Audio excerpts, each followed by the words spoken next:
Damos gracias al Señor. Alguien se ha preguntado hace poco cuándo fue que comenzó a cambiar el sentido de la Navidad y se transformó en esta especie de locura consumista en la que todo el mundo corre a comprar el último regalo que está de moda, el último juguete que va a hacer felices a los niños, el último celular que me va a hacer feliz a mí, el último no sé qué. Y hay esa fiebre increíble por comprar, por tener, por ser a través de conseguir cosas y tener cosas.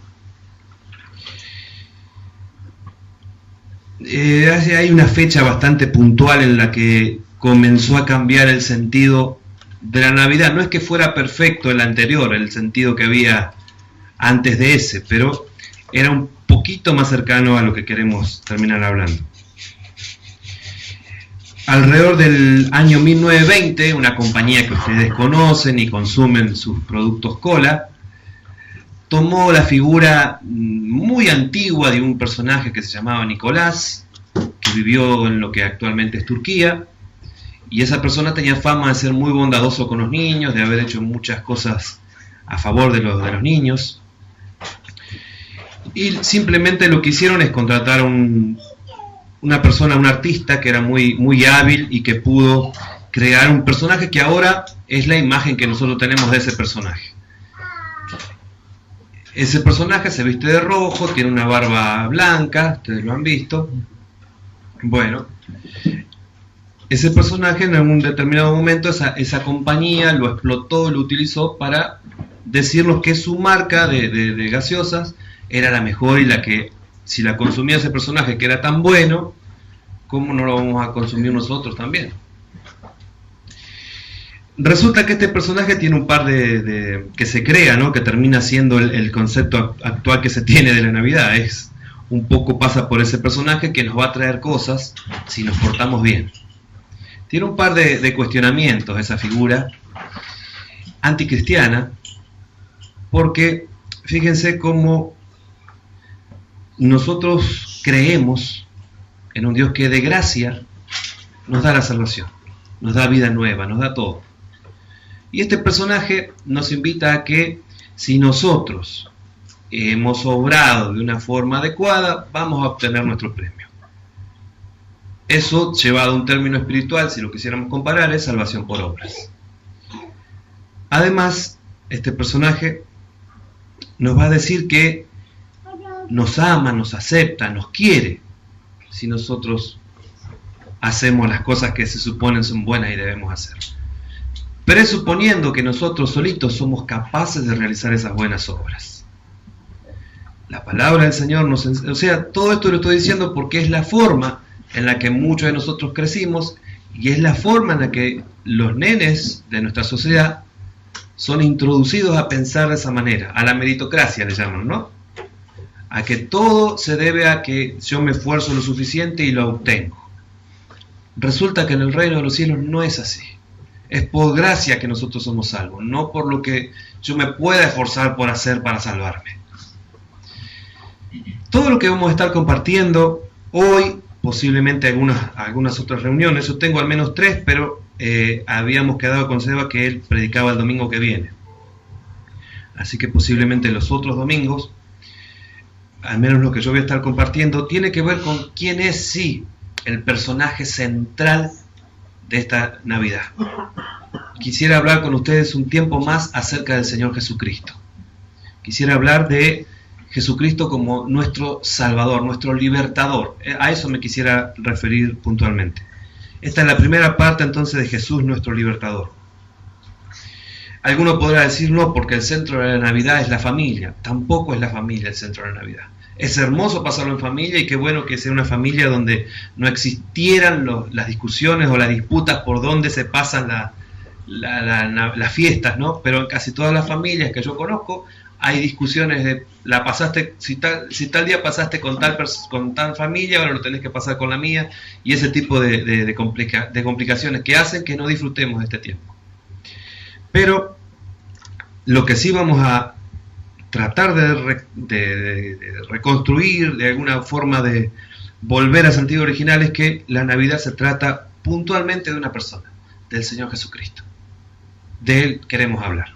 Hay un pasaje, vieron que a veces uno, por algún tipo de elemento que no puede explicar, tiene más afinidad con algún tipo de pasaje. Con algún pasaje se siente como más llamado la atención, ¿no?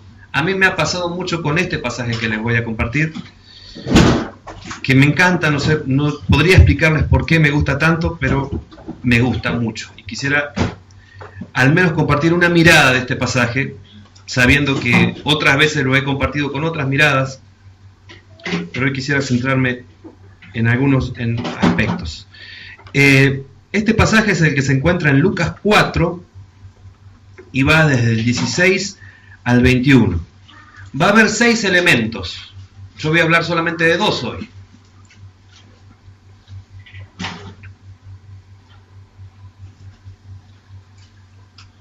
La pregunta con la que pudiéramos iniciar esto es: ¿de qué viene a liberarnos Cristo?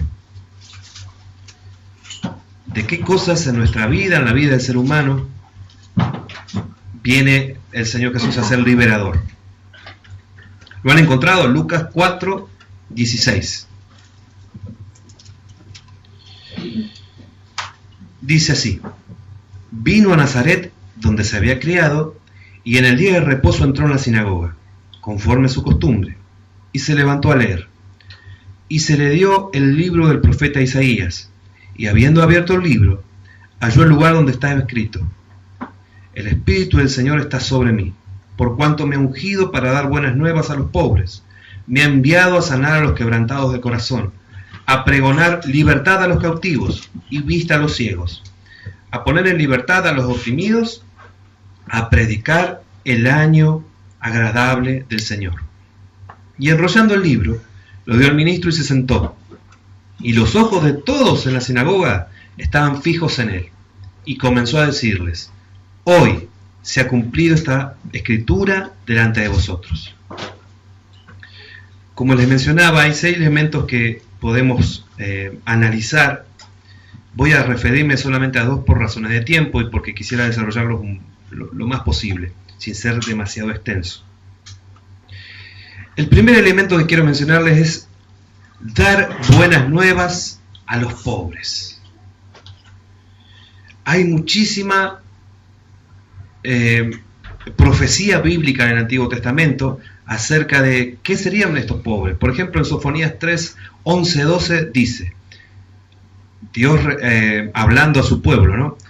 En aquel día no serás avergonzada por ninguna de tus obras con que te rebelaste contra mí, porque entonces quitaré de en medio de ti a los que se alegran en tu soberbia, y nunca más te ensoberbecerás en mi santo monte, y dejaré en medio de ti un pueblo humilde y pobre, el cual confiará en el nombre de Jehová. También en su famoso Sermón del Monte el Señor nos dice: bienaventurados los pobres en espíritu, porque de ellos es el reino de los cielos. Y en Isaías 62, 2 dice: pero miraré a aquel que es pobre y humilde de espíritu y que tiembla a mi palabra. Hay una cercanía, una proximidad de Dios con aquel que no es solamente pobre físicamente o económicamente. Está hablando de otro tipo de pobreza, de un reconocimiento de que ante Dios, ante la grandeza de Dios, somos nada, y que necesito de ese todo que es Dios, y que sin ese todo yo no vivo, y no puedo, como hoy decíamos, hacer ningún mérito, ni siquiera para cambiar mi vida acá en la tierra, mucho menos para ganar salvación. Es la obra de gracia que el Padre hace para con nosotros. En este concepto que nos quieren fabricar de Navidad, hay ciertos regalos que van a hacerme feliz y que los voy a obtener si me porto bien. Cuando lo que hace Dios por amor es dar a su Hijo, el Hijo viene a encarnarse, a vivir la vida santa que no vamos a poder vivir nunca nosotros. Estamos transformándonos y tratando con su ayuda de vivirlo. Pero ustedes saben que no lo logramos todos los días. Pero el Señor sigue haciendo, eso es lo que le pedíamos hoy, que continúe su obra de santificación en nuestras vidas, hasta llegar a su altura. El Señor viene, muere, resucita. Y es el Espíritu Santo también. O sea, cuando nos referimos a la Navidad nos referimos al Dios Trino también. El Padre que da, el Hijo que viene, vive la vida santa, muere y resucita. Y el Espíritu Santo, que le resucita y que también resucita la vida de cada uno de aquel que cree en el Señor Jesucristo. De eso estamos hablando. Estos pobres entonces son aquellos que reconocen su ruina, su incapacidad espiritual de poder obtener salvación por sí mismos. Pero en cambio reconocen que todo, absolutamente todo lo que ellos necesitan está en Jesucristo. Y solo miran a Él. Ponen toda su confianza, también esa es la implicancia que esto tiene. Ya dejan de confiar en sí mismos, ponen su confianza en el único que es digno de ser confiado, en el único confiable, en el Señor Jesucristo. La gran mayoría de fariseos, doctores de la ley, que se acercaron al Señor Jesucristo, no se acercaron con esta actitud. No se acercaron reconociendo su pobreza. Se acercaron reconociendo que ellos tenían algo que los hacía superior al resto de sus hermanos, al resto de las personas, e incluso al Maestro mismo. Y podemos nosotros también tener esa actitud. Tratar, al menos, pretender acercarnos al Señor Jesucristo creyendo que el lugar de donde venimos, el apellido que tenemos, el título que hemos conseguido, los conocimientos que hemos adquirido, la inteligencia que tenemos, la fuerza que tenemos, lo que sea que creamos que tengamos que es fuerte, puede de alguna forma granjearnos el afecto de Dios, puede hacernos más cercanos a Él. En cambio, esa actitud soberbia, ¿qué hace? Nos aleja del Padre. En cambio, el reconocimiento de nuestra debilidad y de nuestra insuficiencia ante Él hace que el Señor diga: esta persona ya no está confiando en sí mismo, ha puesto su confianza en mí, que soy fuerte. Y Él nos transmite su fuerza, Él nos da de Él mismo, y ya apartamos, ya no somos nosotros mismos nuestros propios dioses, ya no nos vemos a nosotros como aquel que puede hacer de que nosotros mismos podamos abastecernos, ser suficientes y mantenernos vivos por nuestra propia cuenta. Ya es el Señor el que es verdaderamente autosuficiente, quien nos mantiene con vida. Dios en Cristo nos está salvando de su justa ira, nos está salvando de nosotros mismos, nos está salvando del poder del pecado y de la muerte. Pero quiero referirme al segundo punto, que es quizás donde tenga un poquito más de énfasis. Es hermoso tener esta esperanza. El Señor Jesucristo, el día que partamos en gloria, va a salvarnos completamente. Nos está salvando todo el tiempo, pero vamos a vivir la vida eterna en su comunión, frente a Él, conociéndole de una forma perfecta, disfrutando perfectamente también de su amor. Pero no es una esperanza futura y lejana. Es algo que ya experimentamos ahora, que podemos comenzar a experimentar ahora. No con la suficiencia que va a ser experimentado en la eternidad, en gloria. Pero sí, ya podemos vivir en libertad la vida física que tengamos para vivir en esta tierra. Y eso nos lleva a este segundo punto, que es en el que quisiera detenerme un poco más. Hay mucho impedimento para que nosotros podamos vivir en libertad la vida, aún la vida cristiana. No digo la persona que no tiene a Cristo, pero aún la persona que tiene a Cristo puede que encuentre cosas que aún lo ligan a su naturaleza pasada, a su viejo hombre, y de alguna forma esté volviéndose a actitudes y a cosas pecaminosas de la vieja naturaleza. Porque este segundo punto que vamos a ver ahora quizás no está haciendo, no lo está viendo, no está teniendo a Cristo no solamente como aquel que lo salva en la eternidad, sino que también lo salva en el presente. El Señor Jesús, además de venir a darnos esta buena nueva a aquellos que reconozcan humildemente que necesitan de Él, y esta buena nueva de salvación, de posibilidad de salvación en Él, Él también ha venido a sanar a los quebrantados de corazón. Y es para detenerse mucho en este punto. Hay muchísimo que pudiéramos hablar. Simplemente quiero referirme a algunos pasajes y que podamos prestar atención a qué pasa si no estamos siendo, si nuestro corazón, que seguramente ha sido quebrantado alguna vez, ha sido roto, lastimado alguna vez, no es sanado. ¿Qué implicancias va a tener para nuestro crecimiento espiritual? Mateo 5:4 tiene una muy buena noticia. Bienaventurados los que lloran, porque ellos recibirán consolación. La recibirán en Cristo, en nadie más, en Cristo.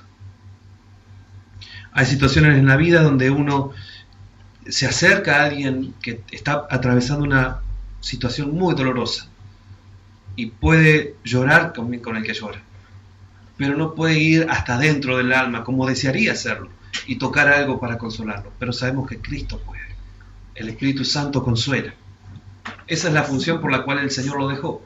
Otro consolador, dijo, va a venir. Y Él verdaderamente, lo sabemos, aquellos que hemos experimentado dolores muy fuertes en nuestra vida, que es por la gracia del Señor cada día que podemos ser restaurados y estamos siendo restaurados y animados y fortalecidos.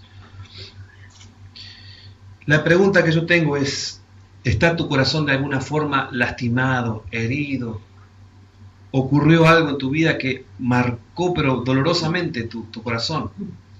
Y usted me puede decir ahora que no, que ya pasó, que es algo lejano, algo que ya no lo siente como doloroso. ¿Cómo me doy cuenta si todavía estoy en ese proceso y no he sido sanado de eso? De alguna forma van a ocurrirme situaciones con personas, no son situaciones con cosas inanimadas ni con objetos, son con personas. Y de alguna forma aquella herida que se abrió en algún momento por algo que me dijeron, algo que me hicieron y que yo vi como total injusticia, de alguna forma alguna actitud de alguna persona me lo va a volver a recordar. Y algunas personas que estudian estas cosas dicen que es como revivir la situación. Y el tema es que si queremos vivir el presente, pero volvemos siempre al pasado, siempre a esa situación, no avanzamos nunca, hermanos. Ese es el problema, nos ata a ese pasado. Y la verdad es que el Señor Jesucristo vino para liberarnos también de eso. De eso también tenemos que ser libres, de nuestro pasado. Por más doloroso que sea, ustedes han conocido seguramente testimonios de personas que han experimentado situaciones increíbles realmente de dolorosas y de difíciles. Personas que han perdido a toda su familia en un accidente quizás, o misioneros que dejaron nenes chiquititos y ellos fueron masacrados, torturados y abusados de todas formas por predicar el Evangelio en lugares como China o en África, que hemos visto películas incluso sobre eso. Y hemos visto cómo el Señor restaura a su familia y utiliza esa situación tan terrible, dolorosa, para su gloria, para extender su reino, aunque nosotros no entendemos cómo. De eso estoy hablando, de que el Evangelio también es esta parte. Es restauración de todo el ser humano. El Evangelio es integral, no se ocupa solo de la salvación que va a ocurrir en gloria, es más que eso, mucho más que eso. Es también cada aspecto que tengo que vivir en mi vida, vivirlo sanamente, vivirlo en sanidad, en libertad. A eso viene el Señor, a liberar al hombre de todo lo que le impide disfrutar esa libertad. Primeramente del pecado, ¿no? Si no hay liberación del pecado y de una restauración de su relación con Dios Padre, no hay forma de que todo lo demás ocurra. Pero cuando ya esta relación se ha dado, creemos que en nosotros se está dando por gracia justamente. Es necesario este otro paso.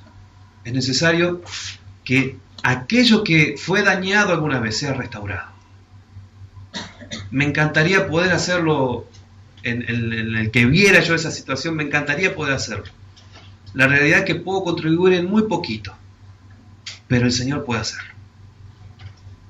El Señor Jesús puede hacerlo. El Señor Jesús quiere hacerlo. Él también vino por eso, para salvarnos y liberarnos íntegramente, todo lo que somos.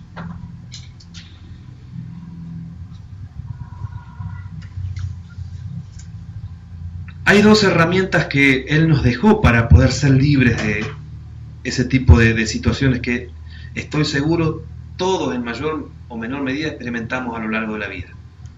Estoy hablando de situaciones como el rechazo, la soledad, el abandono, las cosas que nos dijeron. Pregunto, cuando ustedes fueron chicos, ¿nunca les dijeron una frase que les dolió mucho? Y más si era de un ser querido, ¿no? Nunca les pasó. Les dijeron algo así, que hasta el día de hoy, ante tales circunstancias de presión, vuelve la frase a sonar. Les pasó. De esas cosas tenemos que ser libres. Hay dos formas de vivir la vida, decía alguien. O escuchando esas voces del pasado, ¿no? Y quedándonos quietitos, porque nos paralizan. La semana pasada hablamos del temor, y esto tendría que ver con eso. O escuchando la voz de Dios, que nos libera. La verdad nos hace libres. Decía que hay dos elementos de los cuales nos ha provisto el Señor para lograr esta salud también emocional. El primero es la confesión. Para confesar que que tengo este tipo de problemas, tengo que reconocer que tengo una dificultad con eso. ¿Cómo lo reconozco? Bueno, esto que veíamos recién. Tal persona me recuerda a tal persona, porque tiene una actitud similar. Y cada vez que estoy con esa persona, de alguna forma cambia mi carácter. Hace que me ponga más tenso, más propenso a tal cosa. Bueno, es un indicio claro de que hay algo para trabajar y sanar en nuestra vida. A mí nomás me pasa eso, les pasa también a ustedes. ¿Les ha pasado? Bueno, el primer punto entonces para poder trabajar y ser sanado de eso es confesar que sí, que me pasa. Si no, no hay forma. Si yo digo no, son cosas de ahora nomás, pero no tengo nada que sanar en mi pasado ni en mi vida, no, está todo bien. Ese está todo bien, nunca vamos a sanar esas cosas, nunca vamos a ser libres. Pero claro, implica humillarse todo esto. Reconocer que hay algo para cambiar implica que no está todo bien en mi vida y que quizás la imagen que los demás tengan de mí, de más perfecto de lo que soy, la tenga que... No, mire hermano, yo soy esto en realidad. Y ese humillarse no nos es fácil. No nos es fácil, pero es necesario. Cuando comenzamos este camino de confesar, va a implicar el otro punto, que es el perdón, ¿no? Nosotros disfrutamos de la gracia del Señor a cada instante. Si no fuera por la gracia del Señor no estaríamos ni acá, ni creyendo en Él, ni nada. Es por la gracia del Señor que eso ocurre. Quisiera que no se me duerman algunos que veo que están complicados. Bueno, nos paramos de última y aplaudimos un rato. Bueno. Les decía que nosotros experimentamos la gracia, justamente. ¿Cómo hago esta pregunta, esta forma de verlo, ¿no? ¿Cómo comprenderíamos un poquitito más de la gracia y de lo que es el perdón que el Padre ha tenido por nosotros si nosotros no tuviéramos situaciones así en las que nosotros también tenemos que perdonar a veces? Porque si nunca hubiéramos tenido que perdonar nada, que nos han pasado cosas... Conozco algo de las vidas de ustedes y hay cosas que seguramente no me han contado, y algunas cosas que conozco sé que son muy dolorosas en la vida de cada uno de nosotros. Situaciones que requieren que con la gracia del Señor que nos ha dado, que Él nos ha dado, también nosotros podamos perdonar a otro que nos ha herido, que nos ha lastimado.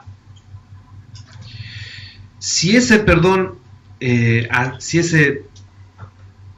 perdón ha sido genuino, ya no tendría que dolernos tanto. Pero si vuelve otra vez la actitud parecida a esa que nos agredió en su principio y nos sigue doliendo, es que quizás el perdón no ha sido tan sincero de nuestra parte. Necesitamos, quizás no sea una vez que tengamos que hacerlo, quizás sea un proceso largo en el cual tengo que seguir creciendo en la gracia en este aspecto. Es los dos deudores de nuevo esto. O sea, el Señor me ha perdonado mucho más de lo que la otra persona pueda llegar a dañarme a mí. Decirlo así es facilísimo, como yo se lo estoy diciendo ahora. Es muy fácil. Pero también alguien decía que cada dolor es personal y puede que a una persona le duela la uña y es el dolor más grande que experimente en su vida y es el dolor más terrible que tiene y es su dolor.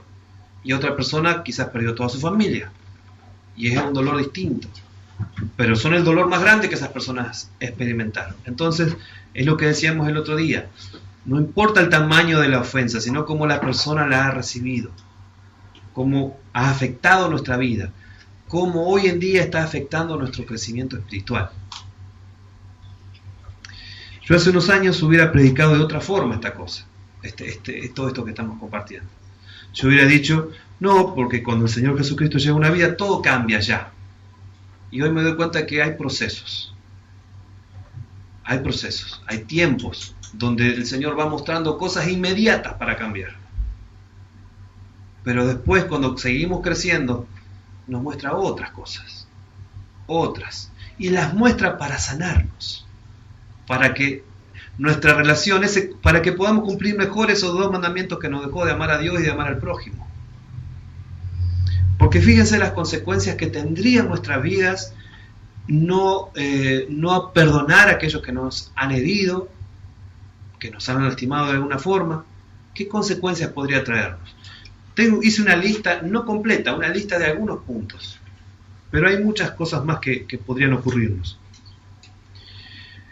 Vamos a comenzar en principio en la iglesia a hacer acepción de personas, no querer juntarnos mucho con aquellas personas que nos recuerdan a aquel que nos hirió. Le vamos a... Hola hermano, así medio de lejos, pero no querer tener una comunión como el Señor nos manda, con aquel que nos recuerda a aquel que nos hirió. Entonces no vamos a poder amar al prójimo como el Señor nos manda, que lo amemos. Va a comenzar a generar a nosotros desconfianza en el otro. Después esa desconfianza que yo tengo en este también se va a extender, va a comenzar a uno a desconfiar de todos, de la sombra también, va a poder después de a poquitito a robarme la comunión con mis hermanos, va a ir frenándola. Sí, pero no me quiero juntar tanto, me quiero juntar hasta ahí nomás. Se los cuento porque son cosas que he vivido, son cosas con las que luché en su momento, y no digo que no sigo luchando, pero estoy en el proceso de ser libre de esto. También esto hace que nos encerremos en nosotros mismos, y cuando nosotros nos encerramos, lo que hacemos es no escuchar lo que tenga el otro para decirnos. Y quizá el otro sí está viendo esa actitud en mí, pero yo no estoy dispuesto a escucharlo. Y podemos nosotros decir, hermano, si usted ve algo malo en mí, dígamelo por favor. Y está perfecto, así debiera ser. El asunto es que si yo digo eso, tengo que también tener el corazón humilde de escuchar lo que el otro tenga para decir. Y posiblemente, cuando estoy lastimado, a ustedes les ha pasado, y hablo del cuerpo físico. Si me quemé el dedo, todo lo que toque me va a hacer doler el dedo. Así que, por más amor que la persona trate de utilizar para decirme algunas cosas que ve en mi vida, me va a doler. Es parte de un proceso dolorosísimo pero necesario que tenemos que atravesar para ir al siguiente punto. Si no, van a pasar 40 años en el desierto como Israel, que no pudo vencer estas cosas tampoco. Son cuestiones de adentro, son cuestiones del corazón, que tiene que el Señor librarnos. A eso viene el Señor también, les recuerdo hoy, a hacer libre a los quebrantados de corazón, aquellos que han sufrido pérdidas terribles, situaciones difíciles, situaciones de violencia, situaciones que vivió él o que percibió en su casa, en su escuela. Se ha comprobado, por ejemplo, que los casos de bullying cuando uno es muy chico tienen secuelas a lo largo de la vida después. ¿Quién otro que, sino el Señor Jesucristo, puede librarnos de eso? Porque no es que esta situación nos condena ya a vivir mal toda la vida. Es una situación más que, enfrentándola con el Señor, podemos superar, podemos vencer. Todo toda esta situación hará que cada vez nos sintamos más lastimados. Después va a generar en nosotros ¿qué cosas? Amargura, resentimiento, insatisfacción. Todo eso lleva a conductas agresivas en nuestros pensar, en nuestro decir, en nuestro hacer. Tenemos una actitud como hostil ante todo. Nada que ver con aquello que el Señor nos manda, que todo cristiano debiera ser manso, humilde, amable. ¿Ven cómo va formando otra persona esto? Va haciendo de nosotros algo muy lejano a aquello que pedíamos hoy, que era crecer a la semejanza del Señor Jesucristo. Si yo les recuerdo un poquito la lista que aparece allá en Gálatas, va a ver que todas estas cosas las que nos atan, el no perdonar y el no confesar este tipo de cosas, estas situaciones que todos hemos vivido, es otra vez seguir reteniendo nosotros parte de la vieja naturaleza. Ira, enojo, envidia, celos, amargura, todas esas cosas se van a seguir formando nosotros con mucha más facilidad si no cortamos con el origen que le está dando, ¿no? La fuente de pecado que está en nosotros, arraigada por este tipo de actitudes que no hemos perdonado. Finalmente nuestro crecimiento espiritual se estanca. Y hay otro grado peor todavía de complicaciones, que aún el cuerpo físico se comienza a enfermar. Yo he llegado a ese punto. Sé de lo que hablo cuando hablo de estas cosas. El Señor inició hace un tiempo un proceso de restauración de estas cosas, porque vi que era necesario. El Señor en su misericordia me mostró, ¿no? Y lo primero que tuve que hacer fue arrepentirme de no querer aceptar estas cosas en mi vida, de creerme tan fuerte de haberlas superado ya, de que no eran cosas que pasaron cuando yo era muy chico y no tenían ninguna importancia hoy en día. Sí, tenían importancia. Y poder pedir perdón y perdonar es liberador, realmente libera, es liberador. No es algo que se sucede en segundos y ya uno se siente, sí puede emocionalmente sentirse así, pero es algo con lo que hay que trabajar cada día. Les recuerdo, el Evangelio es integral, se ocupa de la salvación, pero de la salvación total del hombre. El Señor no quiere que, por la esperanza gloriosa que tenemos y que nos alienta, verdaderamente nos alienta, de ir más allá, vivamos acá terriblemente, la pasemos terriblemente mal. Yo me imagino esto: Pablo y Silas encerrados ahí, físicamente golpeados, pero emocionalmente no estaban deshechos. El Señor Jesús estaba sosteniendo su vida y transformándola y realmente llenándolo de una forma que todo lo demás, las circunstancias horribles que les tocó atravesar, las transformaba en gloriosas y de testimonio para aquellos que estaban incluso golpeándole, que en muchos casos terminaron siendo cristianos. Eso quisiera yo para mi vida y para su vida.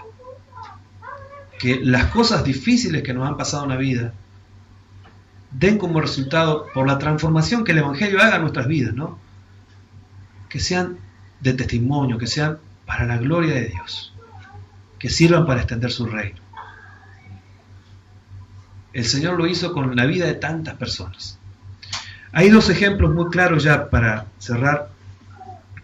Ustedes se acuerdan de los dos primeros reyes de Israel. Uno se llamó Saúl, el primer rey que tuvo Israel, y el segundo David. Tiene que ver con este punto de que vos estamos escuchando o recordando, que también es aquello que nos permite después continuar este proceso y que no se detenga. Saúl tenía una particularidad, era bien carnal. ¿Qué voz escuchaba? ¿Qué voz le interesaba a él que le dijeran que estaban todas las cosas bien? La de las demás personas. Personas que no seguían a Dios, personas que decían lo que les convenía. Y le fue muy mal a Saúl por querer agradar a los hombres, ¿no? Por creer las mentiras que también le decían. Se termina quitando la vida. Así es el fin horrible de Saúl. David, no sé si ustedes leyeron la reflexión de ayer, del Salmo 42. él está atravesando en ese momento que escribe ese famoso salmo que dice, como el ciervo brama por las corrientes de las aguas. Se supone que el anterior y ese salmo son parte de una misma serie, podríamos decirle, en donde él está siendo perseguido y si lo agarran lo matan. Y hay mucha gente que está inventando cosas de David, como que David quiere apoderarse del trono, quiere ser un usurpador, no sé, un montón de cosas están difamándolo a David. Y David se podría haber quedado con todo eso que se dice de él, pero él decide esconderse en Dios, escuchar la voz de Dios, confiar en Dios. Y fíjense que son dos cosas distintas las vidas, ¿no? Después se equivocó de otra forma David, pero no de esto. Pero piensen esto, de David se decía aún de chico montones de cosas, que era el más chiquito, cuando lo fue a ungir Samuel, medio que le pareció una broma de Dios, ¿no?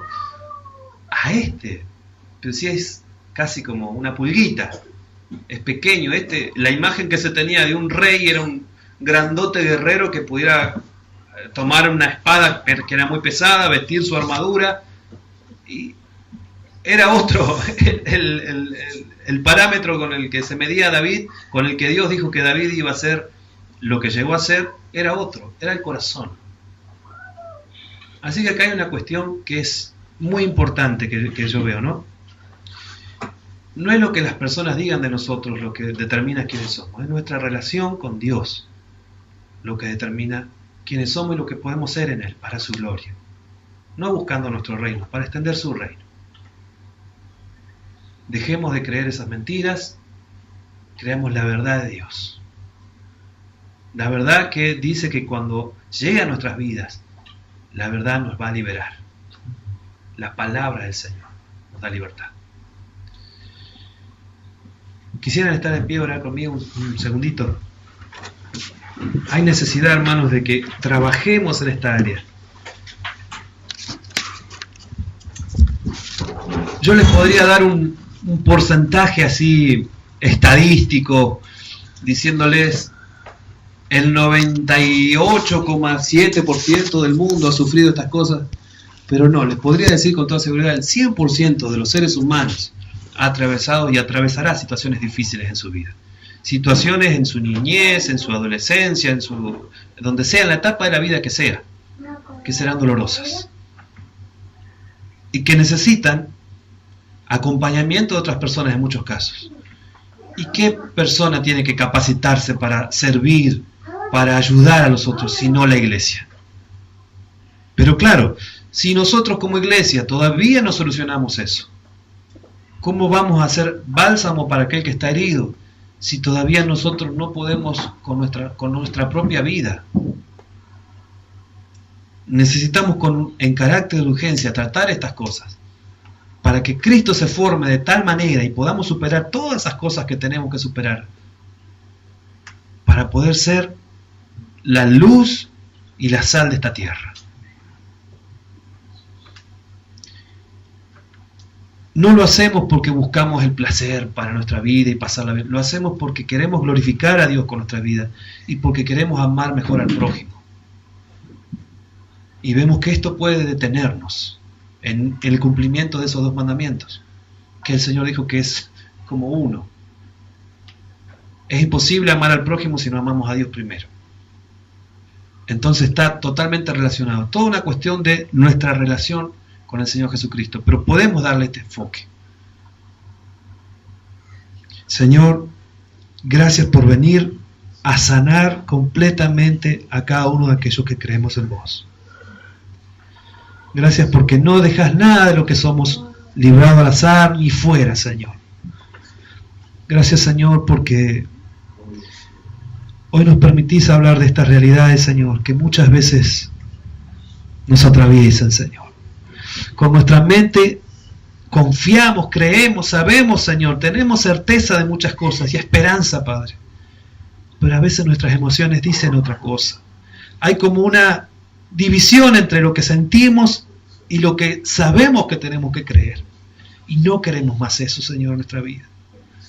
Queremos que todo lo que somos, Señor, marche siguiéndote a vos, Señor, siendo discipulado para tu servicio, para tu gloria, Señor, para hacer lo que decíamos recién, lo que tu palabra nos dice que debemos ser, luz y sal, Señor. Te rogamos que comiences una obra de restauración en cada uno de nosotros, Señor, que necesite, Señor, ser sanado. Y creo que, sin ánimo a equivocarme, Señor, de que cada uno de nosotros necesita ser sanado en esa área, Señor. Lo que sea, Señor, que ha ocurrido en nuestra niñez, quizás violencia en distintos ámbitos, Señor, y sabemos que la violencia no es solamente que nos pegaran, sino cosas que nos dijeron, Padre Santo, o aún en nuestra familia, Señor, o quizás cosas aún más dolorosas, Padre Santo. Aún en esas cosas, Señor, vemos que querés ocuparte y que querés tener cuidado de nosotros, Señor, y que querés restaurar, Padre. Hacé en nosotros, por favor, esa buena obra que necesitamos, Señor, que se haga. Para que todo lo que somos, Señor, y todo lo que sentimos y todo lo que hacemos, Señor, te glorifique por igual, Padre Santo. Gracias, Señor, te damos. Confiamos en vos y en la obra del Espíritu Santo en nuestras vidas, Señor. Amén.